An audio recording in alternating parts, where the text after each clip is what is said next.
The last movie for today is The First Power from 1990, which is about a LA police detective and a female psychic who are out to stop a demonic serial killer who was given powers of resurrection, teleportation, and possession. Now, I've seen people talk about this movie in various Blu-ray groups because some people show that they bought this movie here and there, and people comment on it saying, it's a pretty good movie. I had a bit of an up and down time with it. Overall, fairly entertaining. I like the idea of it. It seems to be very similar to a movie like Shocker, I guess, which is a movie I haven't watched in a while, but from what I recall, there was a lot of body hopping and that type of stuff, and that's what happens in this movie. Yeah, I'm going to say Shocker has its problems, but I definitely thought Shocker was better than this one. Yeah, I would probably say the same, just based on what I can remember from Shocker, even though I don't think it's a drastic leap. They're both, for the most part, at least to me, fairly similar in terms of enjoyment. Maybe Shocker's a little better. I mean, I enjoy the movie La Bamba, which is a movie that Lou Diamond Phillips Head Screwdriver is in. And I mean, that's not a horror movie or anything. That's I was just thinking La Bamba. Fuck is that? But I think that might have even been one of his first movies, or at least it's got to have been his first leading role. But that's a really good movie, but not a horror in the slightest. But yeah, I enjoyed Lou Diamond Phillips Head Screwdriver in this. But it's a pretty generic cop role type movie. Like, there's nothing really about his character that's all that different from a lot of other, these types of movies where you got a detective chasing a serial killer. There's nothing special about the characters, I guess. Though he does have a lovely cat, I must say. Yeah, so this is a movie that I'm assuming I heard about at some point. It never sounded particularly interesting to me. It was an okay movie. The thing that struck me pretty early on is to me it feels like a TV movie. I know it apparently came out in theaters because I actually spoke to some guy who actually took his girlfriend to see this back when it came out. So that's sort of interesting, but it's I don't know. It doesn't seem like there's a whole lot going as far as effects or budget's concerned. Not that there weren't some good scenes. To be honest, I think the best scene is probably with that horse trampling that guy to death. That was some quality stuff. I enjoyed that. But for the most part, I just felt sort of blah about the whole thing. I mean, it was okay, but it just felt generic. And then once the priest joined in, not priest, the nun joined in at the end, I'm like, I really don't care anymore. And I honestly, once the whole ending happened, the one chick got kidnapped, I was, I don't know, I sort of, I wouldn't say tuned out, but I didn't care as much. Not that the ending was like the worst part of the movie, it just, by that point in time, my interest had waned to the point where even if they had an amazing ending, I don't know if it would made much of an impact on my rating. Well, I felt like, the movie opened pretty well. I think after the opening, there's maybe a half-hour period where the movie just, like I said, is a bit blah. But I think once the killer establishes himself as, coming back in different bodies and whatever, once that kind of action picked up, I was starting to get back into the movie. Yeah, I didn't mind that. I guess my issue was, I feel like a killer like this, and obviously I have no expertise in serial killers, or Satanists, but I feel like a Satanist-based serial killer would it be like a hammy actor, and he just I wish he had like a more serious disposition. Like if it's, I mean I know he's out for revenge, but he was never like overtly comedy, but I don't know. I wish his attitude had been a bit more serious-minded. It's not like a big thing because I actually think the actor is overall pretty okay. I just wish the character had been bit differently portrayed.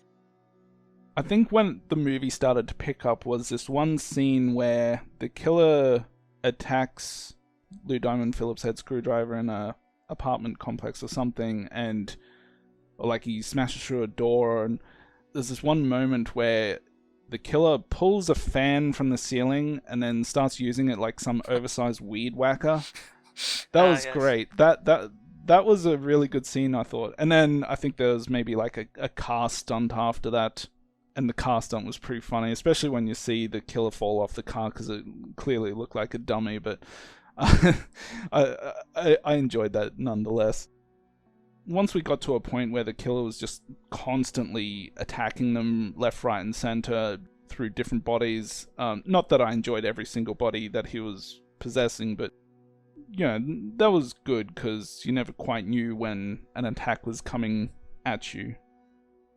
In another area, the character of Tess, the redhead played by Tracy Griffith, she was pretty cute. I had to mention that I was, as I do with a lot of redheads in movies, I always have the question burning in my mind. Oh boy. Does the carpet match the drapes? I'm just happy that's your very first thought when this redhead actress comes on screen. I'm only one man. And what a man. No, wait, yeah. I think she was actually a mildly decent character. There was a scene in which I think the two of them were in a bar and she just started drinking. Like, oh, I can drink with her. But I don't know. I did like how they were slowly getting more of a connection because they had slightly different personalities at the beginning of the movie. So that was sort of nice. I just wish the story of it had been more of my cup of tea than it turned out it was. When they were going through like the theological, like the third, second, and first power, I'd never heard of that before. I'm not sure if that's. I'm guessing it's a real thing. Otherwise, it's a really bad name for a movie. But I'd never heard of like the different powers. So that was, theologically, that was mildly interesting. Towards the end, there's like this water scene where they're kind of like going down the. I don't know if they're kind of in a sewer, going down this slide type thing. That looked really fun. I could see, like, I could just see, like, Lou Diamond Phillips. He's the water's coming down and he's struggling to grab onto things, and this is before you go down the sliding part. But I can just see in his mind as he sees the other two go down. I can just see in his mind he's thinking, "Ooh, super fun, happy slide!" And he just really wants to get down there. I would have loved to go down that. It seems to be such like they're playing it out like it's this intense, scary moment where these people are just engulfed by all this water. But I'm thinking, damn, like that's every kid's dream to be going down a slide like that. Yes. Even at the age of 36, I can still dream. Do they not have water parks over in Australia? They do, but I just couldn't be fucked going to one. Okay. I think the last one I went to was maybe 5-6 years ago. So theoretically, what would you rate this movie? Jeez, I'm struggling between a 6 and a 7. And I feel like if I watch it again, that'll help solidify my rating, and I will watch it again, I'm sure, in the next few years. So it was just a little too inconsistent with that half-hour period where I felt like it's just too generic. I enjoyed the constant attacking, but I didn't quite... Like, body hopping's one of those things that I've never found to be... I don't know, it just didn't do it for me. I'll give it a 6 out of 10 for now, but I can see myself potentially giving this a 7 with another rewatch. Yeah, just to see if that helps solidify my thoughts on it. Yeah, so I thought this movie started out decently strong. The initial chase scene when he has the female cop is, I think, pretty good. And I even like the just them celebrating when the guy gets a death penalty. You know, even after the guy promised the guy, "Oh, I will go for the death penalty." I I think it's fun. It's realistic. But then once the forced power kicks in, I don't know, it's not really my cup of tea. I was briefly reminded of a much better movie with my homeboy Jeff Goldblum in it from Hideaway from 1995. That's a good movie. I would say if Tracy Griffith had gotten a titty out or something, then I probably would have given this a 7. You know, see, and I guess that goes partially to my reiteration.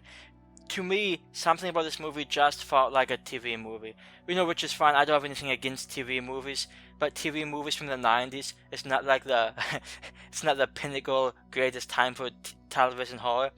The thing about all the Stephen King adaptations that came out in the '90s, which weren't necessarily great. So I mean, this movie is okay. I didn't like hate it, but I definitely found my interest waning toward the end. So I gave this one a 5.5, and I think because I enjoyed some of the scenes, I did like the horse trampling like I do death, good times. I'm giving this rounding up to a 6 out of 10. Yeah. Well, I never quite got the TV vibe from it, but I did get more of a straight-to-video type vibe from it. And I feel there's a bit of a difference between TV movie and straight-to-video movie, but yeah. I mean, like we said earlier, if you enjoyed Shocker, it's worth checking this out, and Shocker's probably a little bit better, and speaking of Shocker, I'd give Tracy Griffith a shocker. Yes, yes.